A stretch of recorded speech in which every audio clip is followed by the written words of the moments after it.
Okay, good afternoon. Ano nga section ng mga to? 4101. Di ba natapos na natin yung chapter 2? Hello? Tama ba? Natapos na natin yung chapter 2? Hello? Opo, Hello? sir. Opo, sir. Okay. Okay, so saglit lang naman din yung magiging discussion natin today. Kasi tomorrow, F2F class tayo ha, tomorrow. Ano ba nakalagay sa ano nyo, sa portal nyo? Hello? Face to face nga po. Face to face. Sige. F2F po, sir. Okay, so FDC1 ata yung ating room, pero ipapacheck ko pa yun.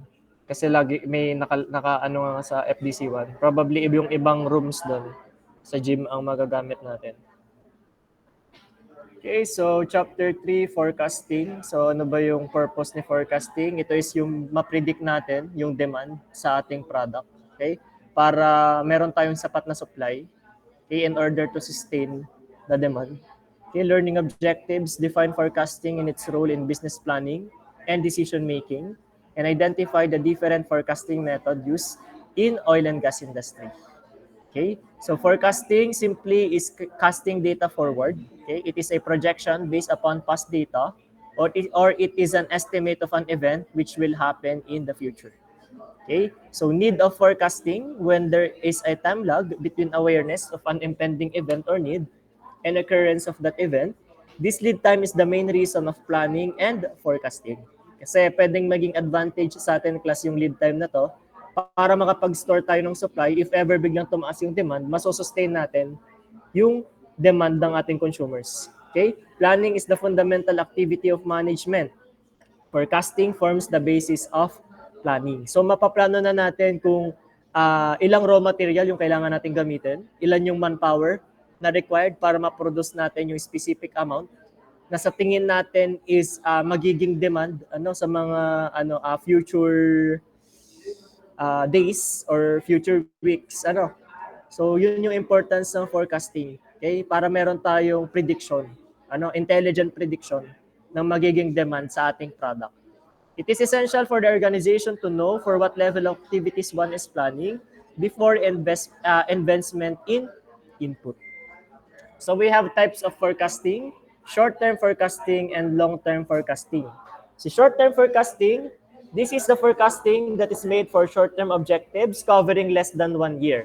Example is material requirement planning, scheduling, sequencing, and budgeting. For long-term forecasting naman, this is the forecasting that is made for long-term objectives covering more than 5 years. So product diversification, since if our product is present for a long time, it will reach its maturity, which can lead to decline. So dapat gumamit tayo ng mga strategies na na-discuss natin last time. Okay? So isa doon is product diversification or product repositioning. Okay? So may mga strategies na yon, ina-apply na natin yon, okay, as a tool for long-term forecasting. Also sales and advertisement. Okay? So dapat ay ano nga ba yung term doon? Wait lang term. Dapat ay consistent yung sales natin and yung effectiveness ng advertisement para lagi tayo magkakaroon ng cash inflow because binibili or tinatangkilik ng consumers natin yung ating product. Okay? So forecasting methods, we have qualitative and quantitative. For qualitative, we have Delphi method, market survey, and executive opinion, and also Salesforce composite. Then we also have quantitative forecasting methods, okay, which includes time series models and associative models. So sa mga forecasting methods na to, yung quantitative class, doon merong mga problem solving or merong mga calculations tayo na may encounter. Minsan, for qualitative naman is more on survey or based sa opinion ng ating consumers or based sa opinion ng experts. So, for elements of forecasting, forecasting consists basically of analysis of the following elements. So, we have internal factors and external factors. So, sa internal factors, ito yung included sa ating production system. Ito yung nakokontrol natin internally. Okay? And we have external factors naman. So merong mga controllable na external factors. Okay? At meron din namang non-controllable. Okay? So organizing with national economy, government, customers, and competitors. Okay? So ang non-controllable natin is yung probable na let's say mag-release ang ating competitors ng much better na product. Ano? So yun sa non-controllable external factors natin. Yung controllable naman is if merong let's say yung customers natin is may comment na pwede nating i-improve. Kasi si external factors is more on yung outside ng ating organization. Si internal factors naman is mas madali siyang i-forecast kasi nasa sa loob mismo siya ng ating organization. For example, yung equipment natin, yung ating raw material na hindi raw material. Ang raw material kasi is external din, yung equipment, yung management, and yung training and skills ng ating workers, yun is internal factors. Si external naman is yung raw material, hindi naman natin always may ensure na may makukuhanan tayong vendor. Okay? And of course, yung competitors natin. Non-controllable si competitors kasi wala naman tayong control sa ilalabas nila na product. Okay? Or sa advertisement or marketing na i-apply nila. Okay? So basic categories of forecasting methods. So forecasting methods can be divided into 3 main categories. We have extrapolative or time series methods, casual or explanatory methods, qualitative or judgmental methods. So time series methods and explanatory methods are quantitative methods and judgmental methods are qualitative methods. So quantitative methods will be adopted when sufficient quantitative information is available. Okay? And when little or no qualitative information is available. Okay? If available ang ating qualitative information, then we will use qualitative method. It is preferable if we have sufficient qualitative knowledge. Okay? So first natin, extrapolative or time series methods. So time series forecasting models try to predict the future based on past data. So ito yung class yung sinasabi ko sa inyo na usually ginagawa nila ng mathematical model. So kino-consider nila yung past data. Kasi nga may kasabihan daw na na history repeats itself. So sa mga products natin usually kino-consider nila kung magkano yung nabenta ng mga past months and yun yung magiging target sale nila. Okay? Kasi parang na-consider mo yung demand. Kasi yung demand na may measure din natin siya kung gaano karami yung nabibili. Let's say per month, okay, for example, per month, nakakabenta tayo ng 500 pieces ng sapatos. So next month, parang i-consider natin na probably baka 500 pieces ulit yung mabenta natin. Okay? So nagtatry tayong mag-predict based on past data. And relate the forecast to only one factor, which is time. Okay? So kino-consider natin dito is time at meron tayong calculations na kino-consider dito sa ating mga time series methods. It includes moving average and exponential smoothing. Okay? So moving average, we have 3 methods for moving average. Yung naive forecast natin states that demand in current period is used as next period's forecast. Dito na yung sinasabi ko sa inyo na kung magkano, kung ilan yung nabenta natin, let's say this month, yun yung probable na pwede rin nating mabenta next month. So yun yung pino-forecast natin. Kaya ang ginagawa natin is nagkakaroon tayo ng ganun karaming supply. So for example, if nakabenta tayo ng 500 pieces ng sapatos ngayong buwan, so ang ipoproduce natin na supply para sa sales natin next month is 500 na sapatos. Okay? So next is simple moving average. Uses average demand for a fixed sequence of periods. Stable demand with no pronounced behavioral patterns. Since yung naive forecast is not really accurate, kinonsider naman sa simple moving average, yung ina-average, yung parang kinukuha natin yung average, let's say kung 3 months, then yun yung i-consider natin na magiging prediction for the next following months. So yun yung simple moving average. Okay? For weighted moving average naman, weights are assigned to most recent data. Okay? For moving average, ang first natin na i-discuss is yung ating naive approach. Okay? So for example, we have, for our month, we have January. Okay? Tapos ang forecast natin is, of course, sa first month natin, wala pa tayong forecast noon kasi check pa natin yung naging demand. So sa January, 120 yung naging order.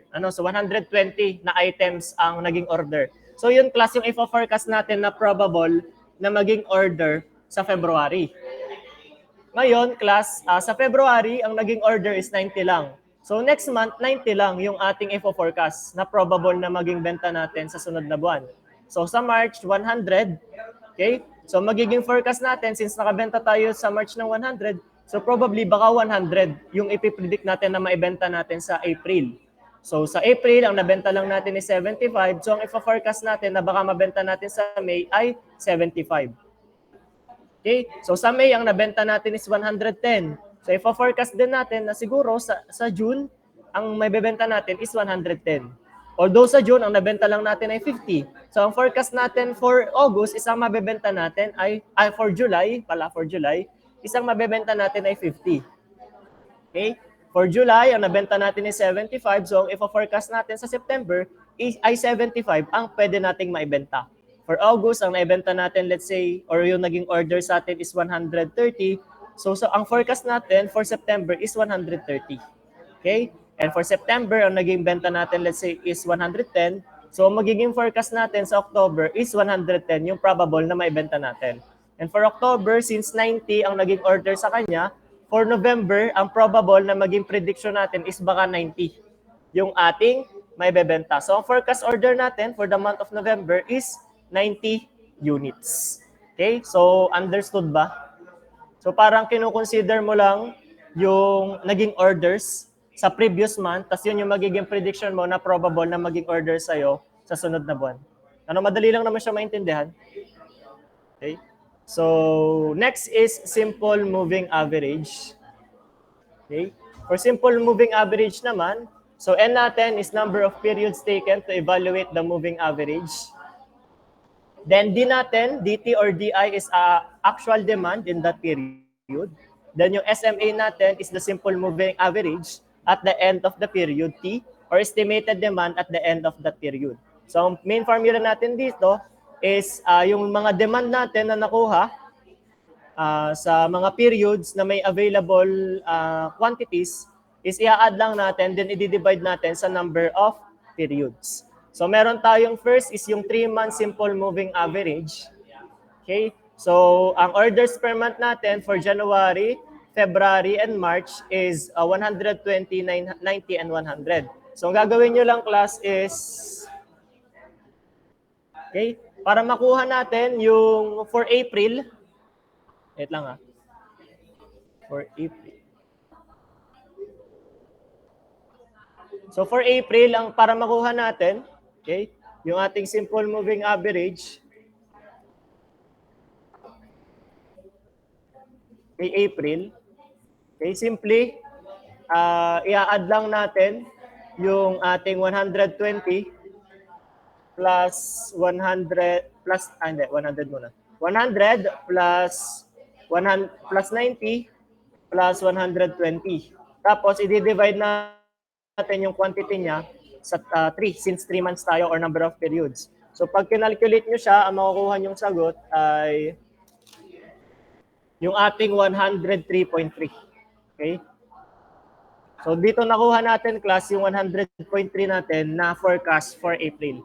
So nasusundan ba 'yon? Nakuha nyo ba yung for April? Hello? Yes po, sir. Apo. So yun, paulit-ulit lang yan. So okay, sino yung may question? Hindi pala question. Okay, so for May naman,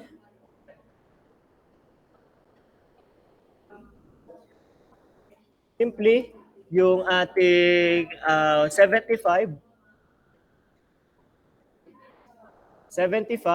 plus 100 plus 90 tapos i-divide natin sa 3. Kumbaga ang kino-consider lang natin class is yung wait lang Okay. Ang kino-consider natin is yung last 3 months. Kung 3 months simple moving average, so 3-month period ang kino-consider natin. So we have 75 plus 100 plus 90. Okay, 265 yun. Pag dinivide mo sa 3, ang makukuha ang sagot is 88.3. Okay, so nakuha niyo ba yung 88.3? Hello? Yes po, sir. Yes po. Okay, so ganun lang siya kadali, ano. Simply add mo lang, tapos kukunin mo lang yung average. I-divide mo lang sa number of period. Okay? So kay June, ganun lang din. So 110 plus 75 plus 100. I-divide mo sa 3, ang makukuha mo is 95. Okay? So para makapag-forecast naman tayo kay July, simply 50 plus 110 plus 75. Yung previous na 3 months sa kanya, yun yung kukunan nyo ng average. Ano, doon nyo i-divide yung 3. Sa 3 months simple moving average. So since si November, ang ating pinapakuha sa atin, okay? So si November, okay? So para kay November,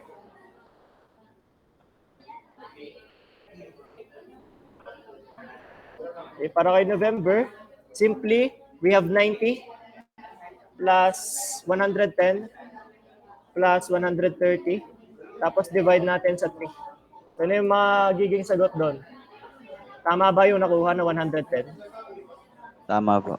Yes po. So yun, ganun lang siya kasimple. Okay?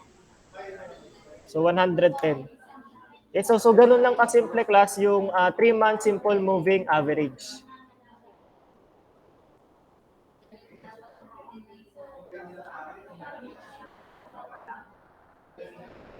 Okay? Paano naman pag 5 months? So pag 5 months, pareho lang din, i-divide mo nga lang siya sa 5. Okay? So for 5 months, so para kay June,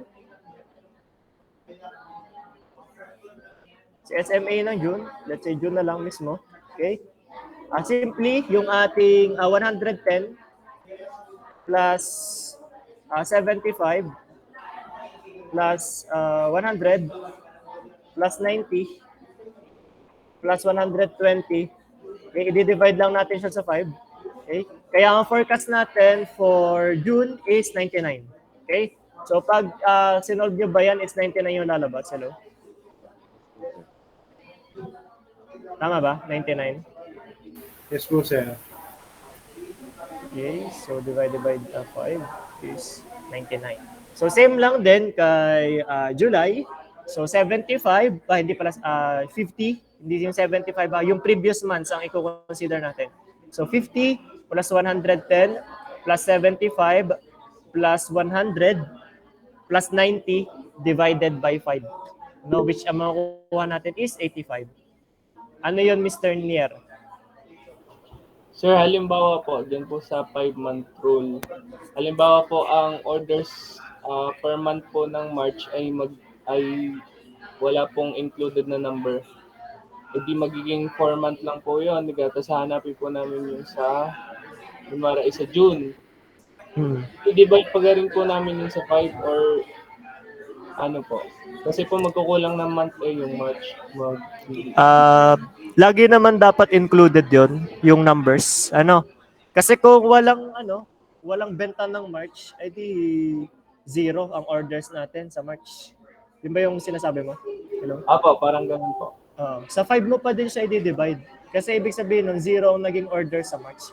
Pero normally naman, sa mga problem na ma-encounter nyo, wala namang case na ganun. Okay? Kung meron mang case na ganun, i-include dyan na zero yung sa March. Okay? Okay po, sir. Okay? So, yung ating for November, so simply, for November, madali lang naman to. For November, 90 plus 110 plus 130 plus 75 plus 50 divided by 5. Okay? So, makuha natin is 91. So, yun ba talaga lumabas? Hello? 91? Yes po, sir. So, yun class yung magiging magiging data natin for November na forecast. Okay? So, 91. Okay? So, yun yung 5-month simple moving average. Okay? So, sa smoothing effects natin, so, yung actual natin is yung kulay blue. Okay? Yung 3 months natin is yung kulay, kulay pink. Then kulay violet yung ating 5 month. Okay? So sa note natin dito class, it gives equal weight to the demand in each of the most end periods. Small value of n can capture data pattern more closely compared to high value of n because high value of n averages out more to the data or a greater smoothing effect on random fluctuations. So sabi nito dito, mas closer daw sa real data yung 3-month rule. So pag binabaan mo daw yung value ng n, mas magiging close yon sa magiging real values or real orders sa buwan na yon. Kaya parang mas efficient daw kung gagamitin natin ay si 3-month compared kay 5-month. Based lang dito sa ating simple moving average. Okay? So smoothing effects ng ating simple moving average. Okay? So mas effective daw kung si 3-month ang gagamitin natin. Okay? Since mas nagiging malapit siya doon sa data. Okay? So doon sa ating real data. Kasi kung mapapansin nyo, sa ating pang 5 months, okay? Wait lang ha. Sa ating 3-month rule, okay? Mas malapit yung nabentahan ng April compared sa ating 5-month rule. So, yung 5-month rule natin. Mas malayo yung 99 na ating forecast sa 50. Okay, so dapat mas effective daw siya kung mas lesser yung number of periods. Okay? So yan yung ating simple moving average. Okay? So next naman natin is the weighted moving average. Ano bang page na nito? Bukas na lang kaya ito. Bukas na lang pala natin ito i-discuss, yung weighted moving average. Kayo naman ang pinaka nauuna sa lahat ng section. Yung 4104 kasi ay magcha-chapter 2 pa lang sila. So may questions ba kayo regarding sa simple moving average at saka sa naive approach natin? Hello? Wala naman po. Wala naman po. Para at least face-to-face class tayo bukas, mas madaling ma-discuss tong mga solving. So, may klase pa ba kayo? Wala na? Hello? Wala na naman po. Kung gusto nyo ba tomorrow na lang tayo magklase? Apo. Pwede po. Sige. Wala na kayong question? Sige, pwede na kayo magpahinga. Mag-open cam na lang muna for proof of attendance. Advance nga pala yung section nyo. Kayo lagi na nauuna sa ating klase. Wala bang may questions dyan dun sa diniscuss kanina? Madali lang naman siya sundan,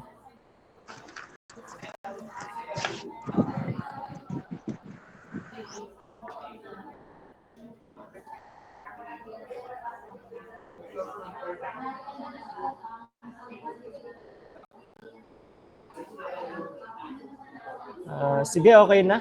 Pwede na kayong mag-leave. Thank you. Thank you po. Thank you, sir. Thank you, sir. Thank you po. Thank you, sir.